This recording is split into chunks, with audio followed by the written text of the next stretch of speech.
Good morning and welcome from sunny, beautiful downtown Calgary, where I'm at ATB Capital Markets offices. My name is Mark Johnson. I'm Managing Director and Head of Rates within the ATB Capital Markets Group.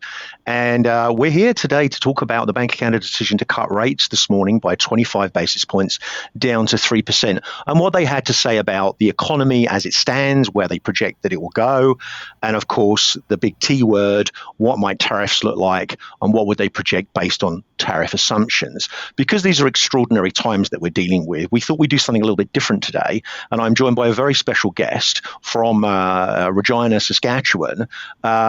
Special guest, would you like to introduce yourself? Thanks for having me, Mark. Mark Parsons, Chief Economist at ATB Financial. I'm in Regina, Saskatchewan for the Western Canada Economic Forum, where I spoke this morning. But happy to talk about the rate announcement today. Excellent. Well, thanks for joining us here. This is going to be fascinating. It's always good to get the economist's perspective on all of this stuff. Us rates markets people tend to dumb things down, I think, from time to time. Maybe I'll start off by giving you my impressions, and you can, we'll discuss it. I mean, obviously they cut to 3%, 25 basis points. To me, it sounded, all things being equal, and I guess we should say that we're going to talk about what they said about tariffs, in time here, but their job is to sort of project what tell us what the economy is doing and project what they think it will do, sort of absent tariffs. So that, to me, was I would describe as a bit of a green shoots document. Like, they talked about how interest rate cuts to date have been working, how it's boosted consumption, how it's boosted sort of consumer sentiment, and how GDP, whilst they downgraded GDP, I thought what was interesting, and I'd really be interested in your thoughts on this, is how they referenced that was really as a result of the reduction in the growth of population in 25 and 26. And so we're back on that GDP per capita conversation, where actually this time around in 2024, they were talking about, well, we have pretty good growth, but it isn't good enough. Now they're downsizing growth, but they're saying that actually it's greater than potential. So that output gap, that slack in the economy, is actually still expected to erode over the next sort of 18 months. How do you feel about that? Yeah, it was a really interesting document. You look at not the typical rate announcement and monetary policy report. Basically what they said is, everything's going well. Like, the lower interest rates are having the impact. Consumers are coming back, housing, all that. I mean, exports are going to improve because of oil and gas. But then they have this big question mark.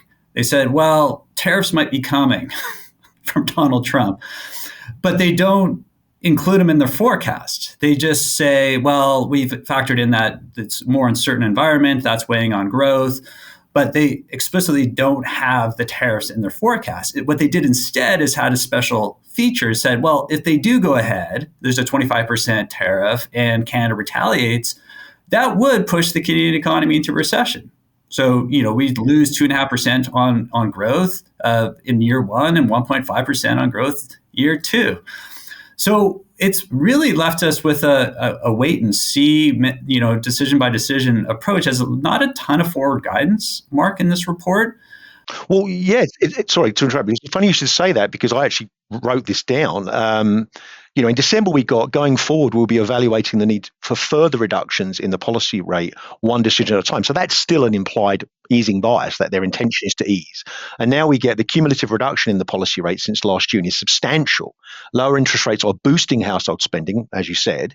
And in the outlook published today, the economy is expected to strengthen gradually and inflation to stay close to target. So I guess, do you think that I would say, in my experience, that would be a sort of a dialing back of their bias, but maybe they're doing that while they can, because ultimately it's all kind of moot without the tariff certainty being right, or uncertainty being cleared. Is that fair to say? Yeah. I mean, basically what they're saying is, without the tariffs, everything's great. I mean, we're getting back to where we need to be. We've been, in the target control range, 1% to 3% for 12 months in a row now. Their inflation outlook is 2% target. It's their job. So everything's great. So now we're left dissecting. Well, great or is working. Is working. So look, I don't want to give the impression that the Canadian growth picture is fantastic. In fact, it's been pretty weak. We've had declines in per capita GDP.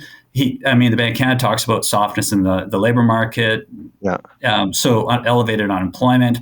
And business investment being And continually business weak as investment, well. chronically low levels of business investment. That's all in there. In fact, the reason the Bank of Canada can cut and the Fed's on hold is because Tiff Macklin's dealing with a much weaker economy for the most part. So it's good news and bad news at the same time. It points to a pretty weak growth picture for the Canadian economy.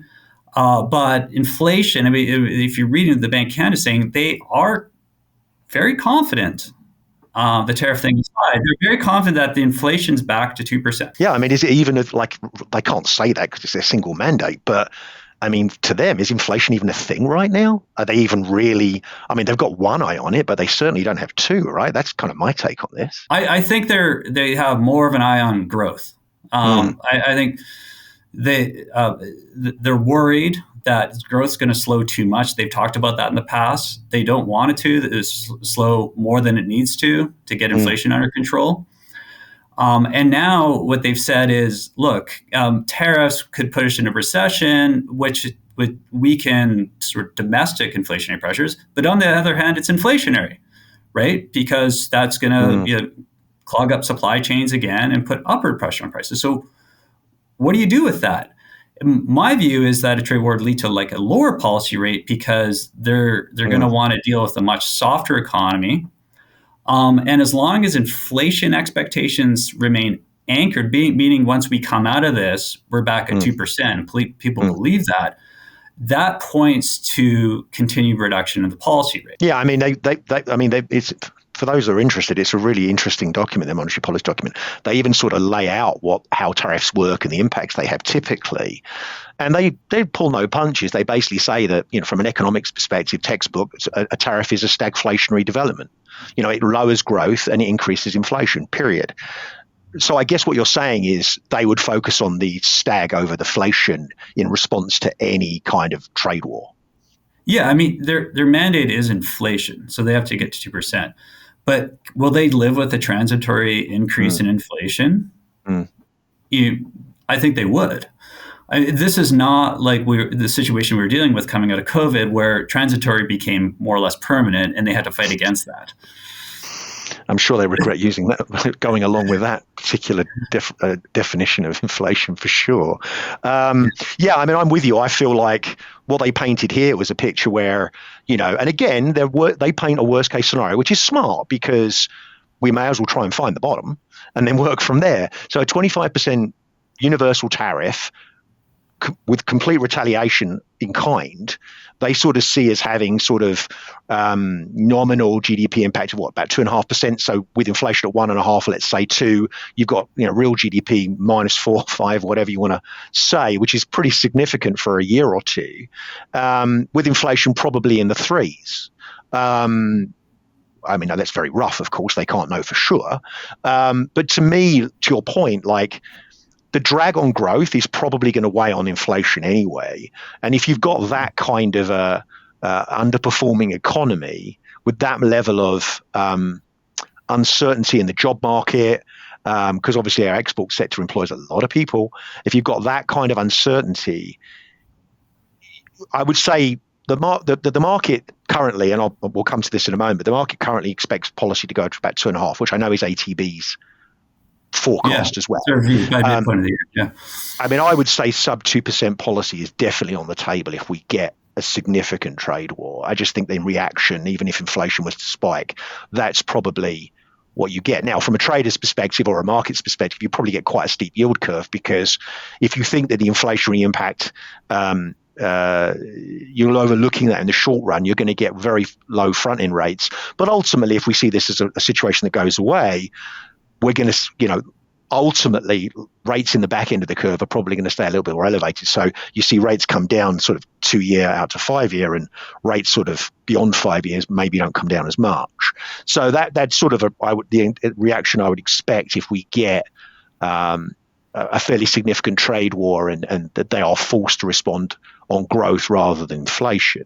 So, do you think, coming around to trying to get away from tariffs, it's like trying to get away from an 800-pound gorilla that's chasing you, but trying to get away from tariffs, do Do you think there's anything here, the lack of forward guidance, et cetera, the sort of green shoots that might put the 2.5% forecast, ATB's forecast, in jeopardy, or indeed the market's expectation of 2.5%? Or do you think ultimately there's enough slack in the economy they can continue to ease without really being too concerned? Yeah, I mean, what I got from today's announcement, if you read the messaging behind the statement and the press conference remarks, is they're not necessarily done. It supports our forecast going to 2.5%, even under the base case. And the reason for this is entering this potential tariff war is that the economy is in pretty weak shape overall. Like slack in the economy, unemployment's gone up 6.7%. Inflation's cooperating.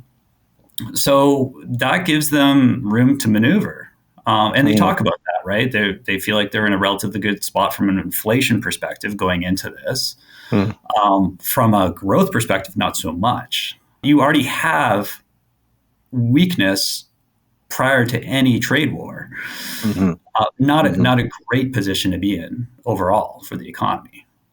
And the good governor did say in the press conference when asked, I don't know the exact question that he was asked, but I heard his response, which was, monetary policy is very blunt. We have one rate that we can change.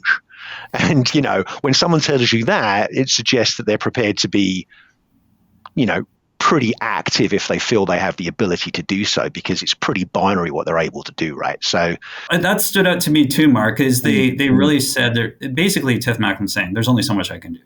And he's been saying that for some time, hasn't he? He's been saying that for quite some time. But he really came out loud and clear here. Like, this is a blunt instrument. Like, it's the one tool they have. Can it solve any problems that could come from a trade war with the U.S.? Absolutely not. He's not talking about other policies out there, like fiscal policies, but it's kind of implied that there's other things that we can be doing in Canada. You've heard Carolyn Rogers talk about this about a productivity crisis from the Bank of Canada. So it's really getting at, we need something else to be shoring up growth other than just low interest rates. Improving business investments, internal trade barriers, the list goes on. But the weakness definitely extends beyond anything the Bank of Canada can fix. So finally, on the juicy stuff that everyone's really interested in, what do you think this means for the loonie? And do you think that the weakness in the loonie, bear in mind that interest rate differentials now in the 2-year rate differential is about 140 basis points today, which is historically negative. It's gone to a new level. Do you think that starts to be a bit of a handbrake for them? Should they, again, if ex tariffs, or even with tariffs, if they find themselves in a position where they need to cut, regardless of the Federal Reserve, who we should point out is meeting right now and will be announcing, within the hour of we record this, and we're expecting no change in rates there, and probably a fairly balanced approach, because obviously they're dealing with potential trade wars coming up as well. So assuming that the Fed are kind of on hold, do you think there's a limit to what the Bank of Canada can do regardless of the Canadian economy because of spreads and because of the loonie? Or did you get something here that sort of suggests that it's still not really on the radar? I think they have one eye on the policy divergence and the impact that's having on the loonie. But I also think that the Bank of Canada sees a much different economy than the Federal Reserve in the U.S. So you have Jerome Powell dealing with still strong growth, sticky inflation, really, and then uncertainty over Trump policy, which a lot of economists would think is inflationary. So I think that Tiff Macklin and company feel confident they can move alone. And keep in mind, the Canadian dollar has already depreciated quite a bit. A small fraction of what we consume is imported. It's not everything. So far, it's working. So, we've been around the 2% mark for some time, despite some depreciation of the Canadian dollar.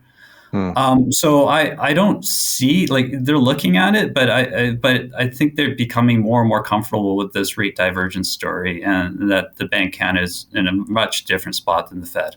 Yeah, I agree. And I thought it was telling as well for me. They went to quite a bit of length to talk about the currency, sort of from a hypothetical perspective, and what their models tell them.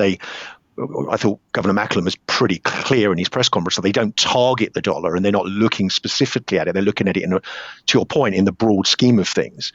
And they did go on to say that they believed that since they last met in October, the way that policy has moved vis-a-vis the US, and therefore those spreads have widened, they think it should account for about a 1% depreciation in the Canadian dollar. So, and obviously we've depreciated quite a bit more than that. So what they go on to say is they conclude that a lot of the appreciation beyond that is down to risk premium. It's down to uncertainty. It's down to concern on trade, or the fact that policy rates could continue to diverge from the US. And so presumably they've got some sort of comfort that, again, absent a tariff, which is kind of like, I mean, I'm reminded of, in 2020, literally almost 5 years to the day, we could have been talking about interest rate policy, but we were 3 weeks away from a shutdown on COVID.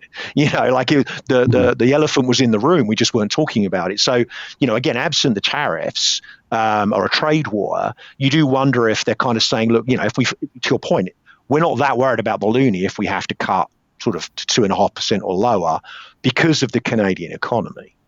Yeah. Because there's already a lot priced in, right? In the case of a tariff, it's a shock absorber as well. So 100%. I don't see that being a major factor. And in fact, the Canadian dollar has depreciated because of weakness in the Canadian economy, the productivity struggles, and some tariff likely is priced in already. So there's a lot of bad news already factored into the Canadian dollar. And what I'm interested in is no one's talking about it right now because everyone's worried about downside risk, is what happens if this is temporary, right? Like what happens if, Donald Trump wakes up tomorrow and says, you know what, I like where Canada's going. I'm not as concerned. I mean, I know obviously that's not anyone's base case. And some of the uncertainty dissipates. We are in a much different world where I think you still have some weakness in the Canadian economy, but you have a stronger growth picture than even what the Bank of Canada has presented this morning. Yeah, and so I mean, first of all, I think if there's a case to be made that if the tariff threat is there, people will front load a lot of purchases, particularly imports, right? And so it could be quite stimulative for growth for the next quarter, and then obviously far from that after that. So you have to kind of look through that a bit. But as we've been talking, Howard Lutnick, the Commerce Secretary, has been talking about how they continue to link tariffs to the border and fentanyl and all that kind of stuff. So there's this continued sort of background conversation around, forget the headlines, it's kind of like, these are still conditional upon certain things that you aren't doing that we need you to do. So I do think the market's got a little bit of a fillip from that and is sort of wondering whether or not, essentially, are we going to get the announcement on Feb 1 with a view that we can then negotiate, or are we going to delay the announcement on Feb 1 to negotiate? And I think that's ultimately what it boils down to. Yeah, but in the meantime, as you say, you have companies wanting to stock up. It could provide a short-term boost. Absolutely. Yeah. Well, this has been absolutely fascinating and very insightful for me and hopefully for the people watching and listening. Thank you so much for doing this. We definitely have to do this again. Well, thanks for having me on, Mark. Yeah. My pleasure. Anyway, so there you are. There you have it. Mark and I are both available. You know where to find us. And obviously, a lot's going to be coming out. We're both independently and possibly together going to discuss that as we go forward and try and keep you in the loop as to developments for you and your business. And it all remains for me is to say have a great day and be lucky out there. Thank you.